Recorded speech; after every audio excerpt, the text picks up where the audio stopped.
23న మంగళవారంలో చలో ముఖ్యమంత్రి ప్రసాద్ దర్బార్కు తరలి రావాలని వీడీసీ కోర్ కమిటీ చైర్మన్ ఆయన తెలంగాణ జనసమితి జిల్లా అధ్యక్షుడు ఉద్యమకారుడు సీనియర్ జర్నలిస్ట్ చుక్క గంగారెడ్డి పిలుపునిచ్చారు. శనివారం ఆయన బుగ్గారంలో విలేకరుల సమావేశం నిర్వహించారు. ఈ నెల 23న మంగళవారం బుగ్గారం పంచాయతీ నిధుల దుర్వినియోగంపై ముఖ్యమంత్రి రేవంత్ రెడ్డికి ఫిర్యాదు చేయడం జరుగుతుందన్నారు. గత 4.5 సంవత్సరాలుగా పనిచేస్తున్న న్యాయ పోరాటాన్ని అవినీతి మత్తులో మునిగిపోయిన జిల్లా ఉన్నత అధికారులు నీరుగార్చుతున్నారని ఆయన ఆగ్రహం వ్యక్తం చేశారు. అధికారుల్లో నిండి ఉన్న అవినీతి మత్తు వీడగొట్టడానికి జిల్లా వ్యాప్తంగా అందరూ సిద్ధం కావాలని ఆయన విజ్ఞప్తి చేశారు. ఈ మంగళవారం జరగనున్న ముఖ్యమంత్రి ప్రజా దర్బార్కు తరలి వెళ్లేందుకు ఆర్టీసీ బస్సులను ఏర్పాటు చేస్తున్నట్టు ఆయన తెలిపారు. 300 మందికి పైగా గ్రామస్తులు తరలి వెళ్లేందుకు ప్రయత్నాలు చేస్తున్నట్టు ఆయన వివరించారు. గత 10 ఏళ్లుగా బుగ్గారంలో జరిగిన అవినీతి అక్రమాల చిట్టా మొత్తం మన ముఖ్యమంత్రి దృష్టికి తీసుకువెళ్లడం జరుగుతుందన్నారు.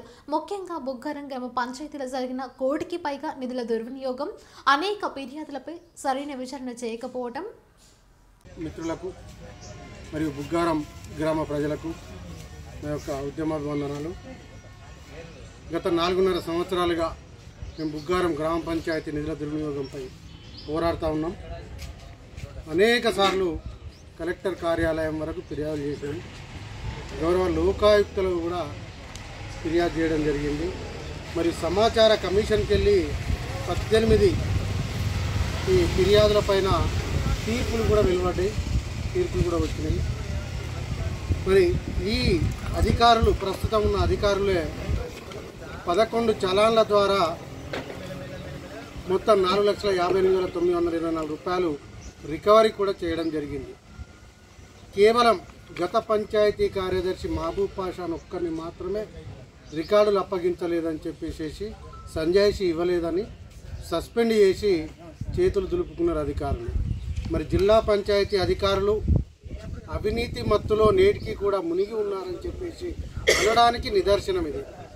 11 చలాన్ల ద్వారా 4,58,924 రూపాయలు రికవరీ చేసి కూడా సర్పంచ్ని, ఉప సర్పంచ్ని, ప్రస్తుతం ఉన్న కార్యదర్శిని మరియు పాలకవర్గంలోని 12 మంది వార్డు సభ్యులలో ఒకరు రాజీనామా చేసి వెళ్ళారు. మిగతా 11 మందిని ఈ సస్పెండ్ చేయకపోవడం ఇది చట్ట విరుద్ధం, నేరం కూడా.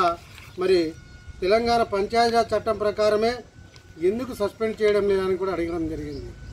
మరి అదే పంచాయతీరాజ్ చట్టం ప్రకారంగా ఏ 5,000, 1,000, 2,000 రికవర్ అయినా సస్పెండ్ చేసిన దాఖలాలు ఉన్నాయి. మరి 4,58,924 రూపాయలు రికవరీ చేసి కూడా సస్పెండ్ చేయకపోవడం శోచనీయం. ఇది జిల్లా ఉన్నతాధికారులు అవినీతి మత్తులో ఇంకా కూడా మునిగి ఉన్నారా అని అనడానికి నిదర్శనంగా మేము పేర్కొంటా ఉన్నాం. మరి ఎందుకు నిదర్శనంగా మేము మరింత ఉద్యమంగా కూడా పోరాడి ఈ మంగళవారం రోజు 23వ తారీఖున ముఖ్యమంత్రి కార్యాలయానికి కూడా వెళ్ళి ప్రజా దర్బార్లో రేవంత్ రెడ్డి గారికి ఫిర్యాదు చేయడానికి మేము అన్నీ కూడా సిద్ధం చేసుకున్నాం. మరి ఇవన్నీ కూడా బుగ్గారం చరిత్ర, బుగ్గారం సర్పంచ్ని సస్పెండ్ చేయకపోవడం, వీటన్నిటిపైన కూడా మేము పేపర్ కటింగ్స్, మా దగ్గర ఉన్న సుమారు 1,500 పైచిలకు ఆధారాలను, పత్రాలన్నింటినీ కూడా మేము రేవంత్ రెడ్డి గారికి సమర్పించి వెంటనే తక్షణ చర్యలు తీసుకోవాలని చెప్పేసి కోరడం జరుగుతుంది. మరి దీనికి గాను మా బుగ్గారం నుండి స్వచ్ఛందంగా తరలి రావాలని చెప్పేసి మేము విజ్ఞప్తి చేస్తూ ఉన్నాం. తగిన బస్సు ఏర్పాట్లు కూడా చేసే ప్రయత్నం అయితే చేస్తూ ఉన్నాం. ఈరోజు లేదా రేపటి వరకే బస్సులు కూడా మాట్లాడి బుకింగ్ చేయడం జరుగుతుంది. మంగళవారం రోజున ముఖ్యమంత్రి కార్యాలయంలో జరిగే ప్రజా దర్బారుకు బుగ్గారం నుండి ప్రజలు అధిక సంఖ్యలో తరలి రావాలి. మరి అవినీతిని బహిరంగం చేసి వారిని వెంటనే సస్పెండ్ చేసే దిశగా మనం చర్యలు తీసుకోవాలని చెప్పేసి కూడా విజ్ఞప్తి చేస్తూ ఉన్నాం. బుగ్గారం గ్రామ పంచాయతీలో 1 కోటికి పైగా దుర్వినియోగం అయింది. మరి అందులో అధికారులు ఎంత పంచుకున్నారో మాకు తెలియదు. వాళ్ళు అవినీతి మత్తులో ఉన్నారు కాబట్టే వాళ్ళని సస్పెండ్ చేయడం లేదు అని చెప్పేసి మేము ఆరోపిస్తున్నాం. అలాగే సమాచార కమిషన్కి వెళ్ళి 18 ఆర్డర్లు వస్తే కూడా వాటికి సమాధానం కూడా ఇవ్వలేని పరిస్థితులు వాళ్ళ జిల్లా కలెక్టర్ కార్యాలయం సిగ్గుచేటిది. ఇది జగిత్యాల జిల్లా కలెక్టరేట్ కార్యాలయంలో కేవలం మనయే కాదు, అనేక గ్రామ పంచాయతీల చరిత్ర కూడా ఇట్లాగే ఉందని చెప్పేసి తెలుస్తూ ఉంది. మరి అందరూ కూడా ఉధృతంగా ఉద్యమిస్తే మనప్పుడు అధికారుల పరిస్థితి ఏమవుతుందో ఆలోచించుకోవాలి. మీరు చట్టానికి లోబడి మీ విధి కర్తవ్యం మీరు చేయాలని చెప్పేసి కూడా మేము మరొకసారి విజ్ఞప్తి చేస్తూ ఉన్నాం.